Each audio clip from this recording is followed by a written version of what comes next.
It's awkward with you there because I know you're like, like laughing at me.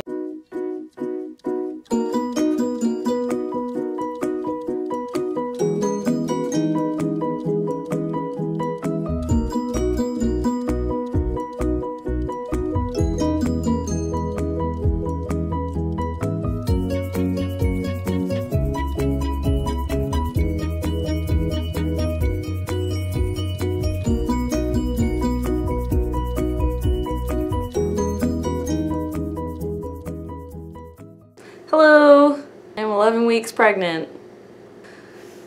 I'm almost done with my first trimester and my symptoms are basically the same as the last video, only I'm significantly less nauseous again. So my nausea is kind of moody and I think probably it has something or a lot to do with the baby's like growth spurts. Like I think maybe I'm like more hormonal when the baby's undergoing like more developmental change.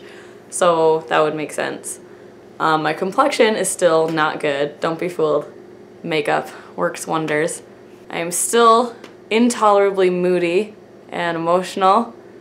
And, you know, my disposition for the day is basically a crapshoot, so that's fun. Oh!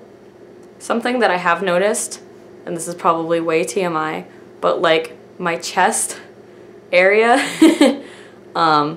is like way more sore than it was before. Like it's getting progressively worse. It's like moving up into like my underarm area. And if I lie in a certain position for too long, like getting up and having their weight shift literally is just like the most horrible pain ever.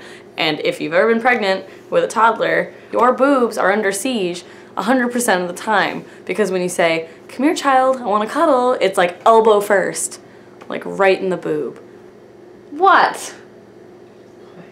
He's laughing at me. So I've been to a couple appointments with my current OBGYN and I just met her for the first time the last appointment that I went to, which was about a week ago, and I've had a really negative experience. With the twins, I had a special scar, an inverted T incision, because they were born extremely premature. And it was an emergency situation because my water had broken while I was on bed rest. So it was like, you know, time is of the essence to like get everybody out alive. So we think that it's highly, highly likely that I had the classical incision, which is the vertical up into like the upper part of the uterus. And I guess that's the most muscular part that does most of the work during contractions. So I've done my own research and I do know that a vaginal birth is not going to be possible for me now, and I've come to peace with this. So they've told me that I'm you know, do not labor, so I'm not allowed to like go into contractions. I'm not allowed to be induced. Like they're going to try to give me a section before I even start going into labor, which I'm a little bit nervous about because I was having constant contractions and I was dilated by 20 weeks with the twins. And I know that it's different with a singleton, but I mean, it's not really, because I know a lot of women whose bodies carried twins to term. So I have a feeling that maybe I'm just prone to preterm labor. But I mean, one can hope that, that it'll be better this time. But the problem wasn't that I was being told that I couldn't labor and have a natural birth. The problem is how it was told to me. She basically interrupted me mid-sentence and like shouted it at me like, with a special scar, it's a 30% chance of rupture. You're not going to find anyone in the state of, you know, the state that I live in, that's going to let you labor naturally. And it was just like really pushy. All of the nurses have been really cold. I literally had a whole appointment where I was told, again, even though I've already been told before, all the things that I can and can't do during pregnancy, you know, hot tubs, sushi, deli meat, you know, scooping litter boxes, just like the whole 9 yards. And not only did she have some really incorrect facts on circumcision and some other things that are like really outdated, but she told me that it was fine to dye my hair or to highlight it or to bleach it or whatever, as long as I didn't use peroxide and I was in a well-ventilated room, so that if I start to feel lightheaded, you know, it won't take oxygen away from the child. Well, I came back in a week later, and a new nurse looked me straight in the face and said these exact words. I swear to God, I'm not even exaggerating. She goes, "Do you understand the risk that you're putting your unborn child in by dyeing your hair?"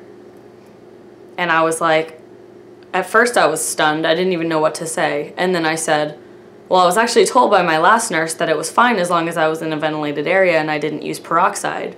She said, well, everyone has their own opinions, but you're really supposed to wait until after the first trimester. And I'm just kind of like baffled. I'm like, the nurses in this office don't even all have the same information.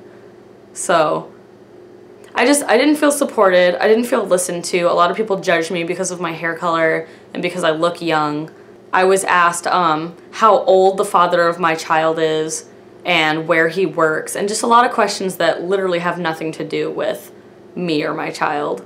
And I found that to be really invasive. I was asked about my psychological history. I was asked if I'd ever been emotionally abused. I mean, that's all really personal information. Hayden told me, he was like, you know, if like 2 out of 3 times that you go into that office you come out crying, it's probably not the most, you know, helpful environment for somebody who's trying to make a child. So I've decided not to go back. I've got a couple recommendations from different friends about places that I can go. So I'm gonna try a few out. But yeah. So this is probably gonna be a high-risk pregnancy, but it'll at least be easier than it was with the twins, so that's something. So this is with the shirt down. Shirt down. And this is with the shirt up. And my belly button is already poking out, but that's because of the twins. I'm pretty sure my body is just hyper, like, overreacting to this pregnancy because it already knows what to do or something. But yeah, that's it. And I will see you guys next Monday or Tuesday for my 12-week update.